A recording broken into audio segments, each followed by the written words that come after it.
Hello दोस्तों, exact mister में आप सभी का स्वागत करते हुए मैं हूं अशोक कुमार राज। और मेरे तहे दिल से आप सभी को नमस्कार, आदाब, सत श्री अकाल, राम राम। तो दोस्तों, मैं आशा करता हूं आप सभी कुशल मंगल हैं। और आज बाबा साईनाथ के लीलाओं के बारे में जिन्होंने मुझे एक्सप्लेनेशन दिए हैं, वो है हमारे हिंदुस्तान के उत्तर प्रदेश से। और उत्तर प्रदेश में जो गोरखपुर करके जगह है, वो गोरखपुर की रहने वाली है। लेकिन कुछ कारणवश उन्होंने अपनी फोटो या किसी भी तरह के कैरेक्टर की फोटो शेयर करने में मना किए, क्योंकि उनका कहना यह है कि उनके घर परिवार में से बहुत सारे लोग ऐसे हैं जिन लोग साईं बाबा को नहीं मानते हैं, बट वो अपने मन में भक्ति रखते हैं। तो सबसे पहले हमारे साईं परिवार की इस बहन का नाम मैं आप लोगों से कह दूं।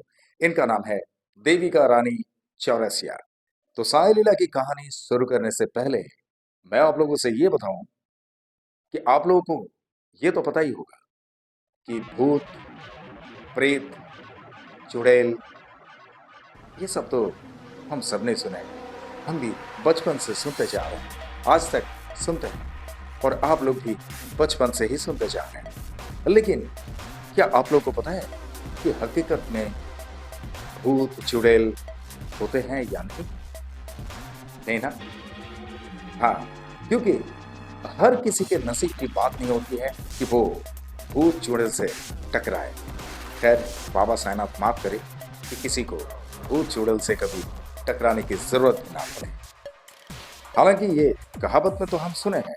वैसे बड़ी बड़ी इमारतें आज पड़े हुए हैं, बड़ी बड़ी हवेलियां पड़ी हुई है, जिसे हॉन्टेड प्लेस के नाम से जाने जाते हैं, और लोग जानते भी हैं, जिसे हॉन्टेड प्लेस कहते हैं। अब आप लोग सोचिए कि आप किसी जंगल में से गुजर रहे हो या किसी सुनसान रास्ते से अकेले गुजर रहे हो, और अचानक से आपके सामने इस तरह का कुछ वाकया हो जाए, कुछ घटना घटित हो जाए, तो आप क्या करेंगे? ना ही वहां पे आप किसी को आवाज दे सकते हैं, और ना ही कोई आपकी आवाज सुनने के लिए आसपास में आपको मिलेंगे, क्योंकि रास्ता सुनसान है, घर द्वार कुछ दिख नहीं रहे हैं आपको, और आप अकेले चलते जा रहे हैं। ऐसे टाइम पे अगर आपके साथ में ऐसा हो, तो वाकई वो चौंकित करने वाली बात है और बहुत ही डरावना है। खैर, अगर कोई बच्चे भी देख रहे हो इस वीडियो को, तो बच्चे, आप अकेले ना देखें।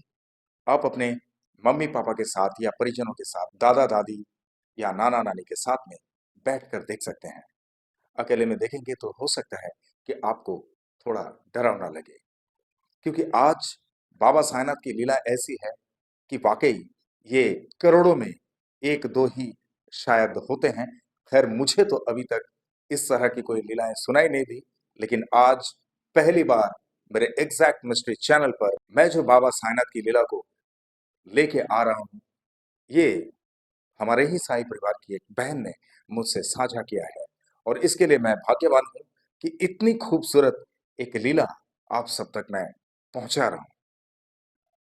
क्योंकि अभी जो है, अभी कम से कम स्मार्टफोन, एंड्रॉयड फोन और इंटरनेट का जमाना होते हुए भी, और चारों तरफ almost all over the world ये लाइट का कनेक्शन तो हो ही चुका है, कुछ गिने चुने जगह को छोड़ के। यानी बिल्कुल, अगर गांव खेड़े हो, जैसे गांव देहात बोला जाता है, तो ऐसे जगह पे हो सकता है कि लाइट का कनेक्शन ना हो। अदरवाइज हर एक रास्ते में, चाहे वो सर्विस रोड हो या हाईवे हो, हर जगह पे लाइट का बंदोबस्त है। और इस तरह की कुछ चीजों की बातें उनके दिमाग में असर करता ही नहीं है। लेकिन फिर भी, बाय द वे, अगर कभी किसी के सामने से टकरा जाए, तो वो वक्त सिर्फ उन्हीं को पता होता है, और उन्हीं को महसूस होता है जिनके साथ में उस वक्त ये घटित होती है। तो ऐसा ही एक कारनामा आप लोगों से मैं कह दूं कि हमारे देविका रानी चौरसिया जी ने जिस तरह से मुझे बताया, घटना इनके साथ में नहीं घटित हुई, इनके दादाजी के साथ में घटित हुई। और ये कहते हैं कि 1958-59 की बात है, यानी 1958 या 1959 की बात। वो हमारे हिंदुस्तान के रेलवे में एक कर्मचारी थे और वो थे गुड्स गार्ड। यानी जो मालगाड़ियां आप देखते हैं, मालगाड़ी चलती है और मालगाड़ी के आखिर के डब्बे के पीछे एक छोटा सा केबिन लगा रहता है और उस केबिन में जैसे हरी झंडी लेके और वाइट ड्रेस पहन के हरी झंडियाँ दिखाते रहते हैं। यानी जो भी ट्रेन की पासिंग के लिए हो या लाइन क्लियर है, किसी तरह की कोई दिक्कत नहीं है, ट्रेन को चालू रखो, चलते रहो, इस तरह के सिग्नल्स वगैरह देते हैं। वो इनका काम है। ट्रेन को कहीं पे भी अगर रोकना चाहे वो अपने हिसाब से रोक भी सकते हैं।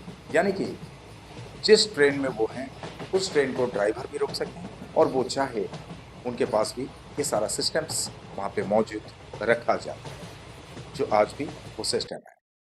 तो ऐसे में हुआ क्या कि वो ड्यूटी में थे और ड्यूटी इन लोगों का ऐसा होता है, इन लोगों का ड्यूटी तो 8 घंटे का होता है, लेकिन 8 घंटा ड्यूटी होने के बावजूद उन लोग जब बाहर निकलते हैं तो गुड्स गार्ड अगर हैं तो गुड्स के हिसाब से जब माल डिलीवरी होता है या जब अनलोड लोड होता है तो उस वक्त जो है बहुत टाइम कंज्यूम होता है और टाइम कंज्यूम होने की वजह से इन लोगों को टाइमिंग का कोई अता पता रहता नहीं है। कहीं 3 घंटा, 4 घंटा, 5 घंटा ऐसे लेट भी हो जाता है और कभी कभी अगर उन लोगों को शाम को जर्नी करके सुबह पहुंचना है तो कम से कम दोपहर भी हो जाता है, कुछ किसी कारणवश। तो ऐसा, लेकिन काम तो करना ही पड़ेगा, कर्म ही धर्म। अब जब गार्ड की नौकरी वो कर रहे हैं रेलवे में, गुड्स गार्ड की, तो उन्हें सारा कुछ सिस्टम के मुताबिक चलना पड़ेगा, सारा कुछ रूल्स एंड प्रोटोकॉल्स को फॉलो करके चलना पड़ेगा। तो वो अपने काम पे निकले थे। जैसे कि इवनिंग टाइम में उनका ड्यूटी लगा। अब इवनिंग टाइम में उनका ड्यूटी लगा, उन्हें जाना है 150 किलोमीटर लंबा। तो 150 किलोमीटर लंबा सफर में जब जाएंगे तो उनको वाकई ये तो सोचने वाली बात है कि रात का गुजारा भी अपने ट्रेन में ही करना पड़ेगा। यानी जो मालगाड़ी चलती है, गुड्स ट्रेन, तो उसी में गुजारा करने के लिए उन लोगों का बंदोबस्त भी होता है उस केबिन में और उन्हें अलर्ट भी रहना पड़ता है हमेशा। जब तक वो गाड़ी चलती रहेगी और जब तक वो गाड़ी में रहेंगे, हमेशा उन्हें अलर्ट रहना पड़ता है। ऐसे में हुआ क्या, हमारे देविका जी ये कहते हैं कि इनकी मम्मी से इस घटना के बारे में पूरी तरह से वो सुने थे। उनके घर में से इनका जो दादाजी है, सिर्फ ये दादाजी अकेले ही बाबा साईनाथ के भक्ति में रम गए थे। यानी हमेशा वो बाबा को ही मानते थे, बाबा का ही नाम स्मरण में लेते थे। और यहाँ तक कि वो जिस ट्रेन में भी जाते थे, उनके साथ में एक छोटी सी तस्वीर बाबा की वो हमेशा लेकर रखते थे और उस केबिन में सबसे पहले उस तस्वीर को एक अच्छी जगह देखकर वहाँ पे रखा करते थे और उसके बाद वो बाबा को नमस्कार करते हुए अपनी ड्यूटी की शुरुआत करते थे। उनमें इतनी भक्ति थी और वो कम से कम 3-4 बार शिरडी में भी जा चुके थे। तो उनकी भक्ति में इतनी दृढ़ता कि वो आप लोग सुनेंगे तो अभी चौंक जाएंगे। हालांकि ऐसा हुआ कि उस शाम को जब वो ड्यूटी में निकलने वाले थे तो उन्हें पता है कि शाम को कुछ टिफिन करके कुछ स्नैक्स वगैरह खाकर अगर मैं निकल रहा हूं तो डिनर मुझे ट्रेन में ही करना पड़ेगा। और मैक्सिमम लोग जो होते हैं, चाहे कितने भी कीमती जगह पे ड्यूटी करते हो, पर खाना वो घर का ही खाना पसंद करते हैं ज्यादातर। ऐसे ही इनके लिए भी यही लागू होता है। जो राम प्रसाद जी हैं, राम प्रसाद जी अपने घर पे से वो खाना अपने साथ में लेके गए थे और उस दिन खाने में ये बना था चिकन करी और पराठे लेकर वो साथ में चले। ठीक है, ड्यूटी चालू हुई, गाड़ी चलना शुरू हुआ। तो गाड़ी चलना शुरू हुआ, अब शाम का टाइम था तो शाम को ड्यूटी चालू होना है, यानी वो जब निकले तो शाम को 4:30-5 बज रहा था होगा। ऐसे टाइम पे वो ड्यूटी में निकल पड़े, ट्रेन चल पड़ी और उस वक्त भी रोशनी की कमी नहीं होती है। रोशनी इतनी होती है, अंधेरा छाने में बहुत टाइम लगता है। यानी 5:30-6 जब बजता है तभी अंधेरा होना शुरू होता है। ऐसे में आराम से वो चल रहे थे। रात को 9-10 बजे उन्हें डिनर करना था। गाड़ी चल रही, तो जैसे ही 9 साढ़े 9 बजा तो उन्होंने सोचे कि अब मैं डिनर कर ही लूं। डिनर करने के बाद फिर उनको जितना सा आराम मिलेगा वो आराम करते रहेंगे, और ड्यूटी के लिए उन्हें अलर्ट तो रहना ही है। तो ये सोचकर उन्होंने डिनर करना शुरू कर दिया। और जैसे डिनर करना शुरू किए, तो डिनर करने के बाद कुछ पराठे और थोड़ी सी सब्जी यानी चिकन करी वो बच गया, तो उसको उन्होंने रख दिए थे। और उन्होंने ये सोचा कि एक बार और खा लूंगा मैं, अभी रखा हुआ है, घर का बना हुआ खाना है, और इतना जल्दी तो खराब होने वाला है नहीं, अभी रात का टाइम है, ठंडा ठंडा मौसम है। तो इसी हिसाब से उन्होंने रख दिया। लेकिन एक ऐसी जगह आई जहाँ पे जंगल है, चारों तरफ जंगल है, और बीच में से रेल लाइन गुजरती है। तो वहां पे अचानक से इनकी गाड़ी जो है स्टॉप हुई है, यानी गाड़ी रोकना पड़ा। अब कुछ भी वजह है इंटरनली, जो कुछ भी, तो इसी वजह से वो गाड़ी रुकी। जैसे कहीं पे भी ट्रेन रुक जाते हैं, सिग्नल ना मिलने पर वो रुका रहता है, सिग्नल मिलता है फिर चलना शुरू। तो इसी तरह से वो गाड़ी जो है, मालगाड़ी वहां पे रुक गई। और मालगाड़ी जब रुके तो वो बाहर की तरफ आए, और यानी केबिन से बाहर निकले। और केबिन से बाहर निकलने के बाद उनके पास हाई पावर टॉर्च था, और उस टॉर्च से वो कुछ देखने लगे रेल लाइन की तरफ। वो आजू बाजू में देख रहे थे कि क्या प्रॉब्लम है क्या नहीं, जो कुछ भी है वो कुछ अपने हिसाब से सर्वे कर रहे थे होंगे। तो इतने में उस घने जंगल के बीच में पता नहीं है कि कहां से एक बहुत खूबसूरत सी औरत वहां पर आई, और उनके पीठ में एक थैली लटकी हुई थी, बहुत लंबी चौड़ी थैली। और वो थैली के साथ साथ में हाथ में एक छोटा सा डंडा जैसा कुछ था। तो वो आकर डायरेक्ट पूछे कि साहब, कुछ खाने के लिए हो तो दो ना, या कुछ पैसा दे दो। बोला, तुम यहाँ पे क्या कर रहे हो इतने रात को? तो उस औरत ने कहा कि साहब, मैं रेल लाइन के बाजू में से कचरा उठाती हूँ, और रोज सुबह जाके मैं इसको बेचती हूँ, कुछ पैसा आ जाता है सब, इसीलिए मैं रेल लाइन के बाजू में मैं चलती रहती हूँ और कचरा उठाती रहती हूँ। कुछ भी मिले, प्लास्टिक, चम्मच, कुछ भी, तो उसको बेचकर मेरा गुजारा होता है, मेरा परिवार चलता है। एकदम नॉर्मली बात हो रही है, किसी तरह की कोई दिक्कत नहीं है। लेकिन रामप्रसाद जी, वो उनसे बात तो ऐसे करते जा रहे हैं जैसे कि एकदम साधारण इंसान के जैसे, उन्हें भी कुछ पता नहीं है।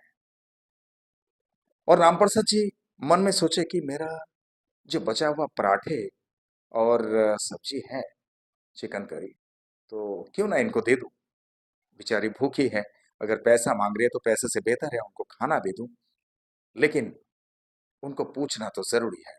तब उनसे पूछे कि अच्छा सुनो, मेरे पास खाना तो है, लेकिन माफ करना, अगर आप बुरा ना माने तो मैं बोल ही दूं, मैं एक्चुअली खाना खाते खाते वो खा नहीं पाया था, लेकिन है रखा हुआ, अच्छा है, जो भी पराठे हैं, सब्जी है, अच्छे हैं, आप खा सकते हो। तो क्या आप वो खाना चाहोगे? उन्होंने कहा जी साहब, दीजिए ना, कोई दिक्कत नहीं है, मैं खा लूंगी। तो बोला नहीं, मुझे माफ करना, क्योंकि मैंने आपसे पहले ही कह दिया कि वो मेरा झूठा है, मैंने खाया था, खा नहीं पाया था, जितना वो रख दिया था कि मैं बाद में खाऊंगा करके, ऐसा नहीं कि फेंकना था, मुझे बाद में खाना था, पर आपने कहा, इसीलिए मैं आपको देना चाहता हूँ। बोले ठीक है, आप दीजिए। और इतना कहने के बाद राम प्रसाद जी जैसे ही केबिन की तरफ जाने लगे, केबिन में गए, वो जस्ट एक कागज में पैकिंग करने के लिए सोच रहे थे कि उन्हें खाना मैं कैसे दूं। फिर उन्होंने सोचा कि एक काम करता हूँ, गाड़ी को यहाँ रोक के रखते हैं, जब तक वो खाएगी तो उनको खाना खिला ही देते हैं, उसके बाद मैं ये सारा टिफिन वगैरह फिर लेके धो के रख दूंगा। इतना वो मन में सोचने लगे,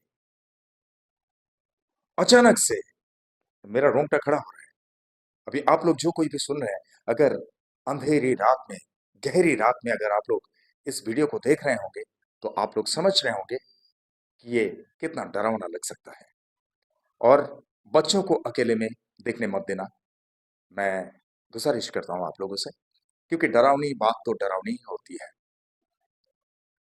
जैसे ही वो ये सोचने लगे कि मैं ये पूरा टिफिन के साथ में उनको खिला दूं और टिफिन को लाके धो के मैं रख दूंगा, इतने में वो जो औरत खड़ी थी केबिन के जस्ट पीछे बाजू, यानी जो रेल लाइन है वो रेल लाइन के ऊपर ही खड़ी थी और ट्रेन सीधा सीधा है, ठीक है।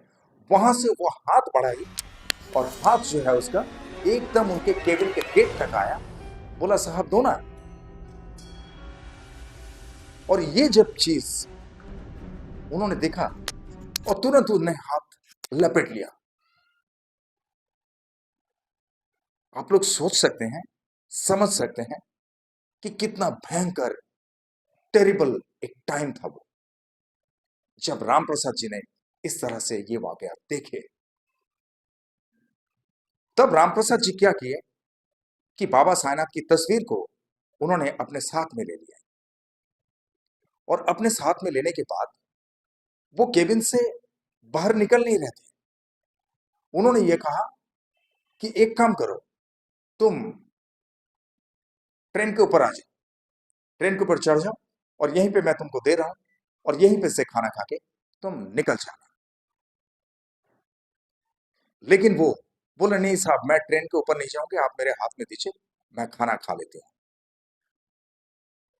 अब रामप्रसाद जी जो है पूरी तरह से सतर्क हो गए और इनको पूरी तरह से पता हो गया। यहां तक कि देविका जी ने यह भी कहा था कि इनके दादाजी जो है वो बहुत ब्रेवी थे, वो ये सब बातों में बिल्कुल यकीन नहीं करते थे, लेकिन उनके जिंदगी में यही एक पहला वाकया था और यही आखिरी, जहां पे उन्होंने साईं बाबा की तस्वीर को लेकर उनके पास गए खाना देने के लिए। और वो पराठे और वो चिकन करी एक हाथ में, और जो वो ड्रेस यूनिफॉर्म पहने हुए थे उस यूनिफॉर्म के जेब के अंदर बाबा साईनाथ की तस्वीर को भी साथ में ले लिए। और जैसे ही वो केबिन के आखिरी छोर तक पहुंचे उनको देने के लिए, तब वो जैसे ही वहां पहुंचे, पहुंचते ही अचानक से गायब। बोले मेरे साथ ओम साई राम। कैसे हो सकता है ये? वो लड़की या औरत वो कौन थी? ये हमारे समझ से परे है, हम नहीं समझ सकते हैं। हालांकि उनका फिराक क्या था, किस फिराक से वो आई थी, मंसूबा जिसे कहते हैं ना, मंसूबा क्या था, वो क्या करना चाह रही थी? क्या राम प्रसाद जी के साथ में कुछ घटना घटित करने वाली थी?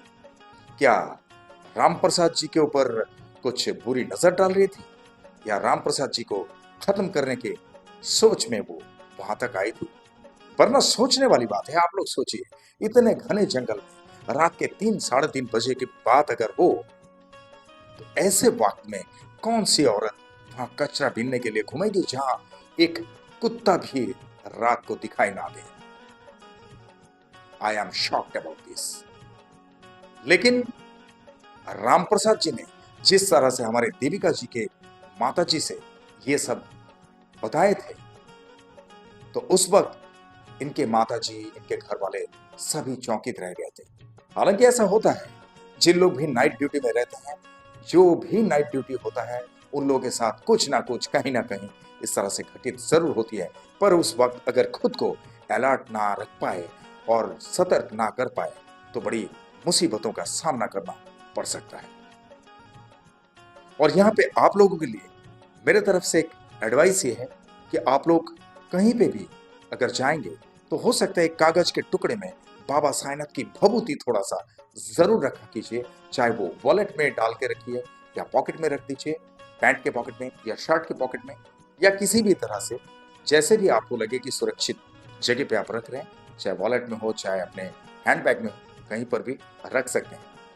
या बाबा साईनाथ की एक तस्वीर, या आप किसी भी भगवान को मानते हो अपने दिल से, क्योंकि सारे के सारे साईं परिवार के लोग तो नहीं देखते होंगे, बहुत सारे हमारे साईं परिवार के बाहर भी बहुत सारे लोग देखते होंगे, तो आप लोगों के लिए भी मेरी ये गुजारिश है कि आप जिस इष्ट को मानते हैं, जिस भगवान को मानते हैं, उनकी तस्वीर जरूर रखना, जिस चीज से आपकी सुरक्षा हो और जिस चीज से आपको सुरक्षित महसूस भी होती रहे हमेशा के लिए।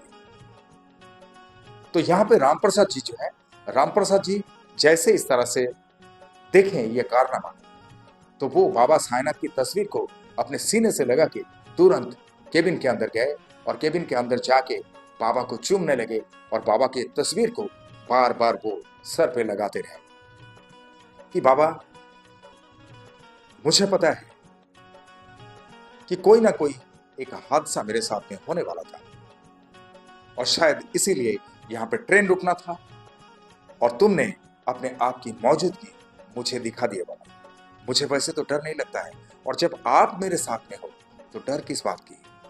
फिर भी राम प्रसाद जी ये कह रहे थे कि वो थोड़ा सा सहम गए थे और केबिन से वो जब भी बाहर निकल रहे थे उसके बाद, मतलब उस रात को जितनी भी बार केबिन से बाहर की तरफ आए, चाहे झंडा दिखाने के लिए हो, हरी झंडी दिखाने के लिए हो या लाइट दिखाने के लिए हो, उतनी ही बार वो बाबा की तस्वीर को साथ साथ में लेकर वो बाहर आए। बोलिए मेरे साथ, ओम साई राम। और जब तक वो नौकरी में रहे तब तक के लिए वो मान लो कि हमेशा ऐसा ही करने लगे।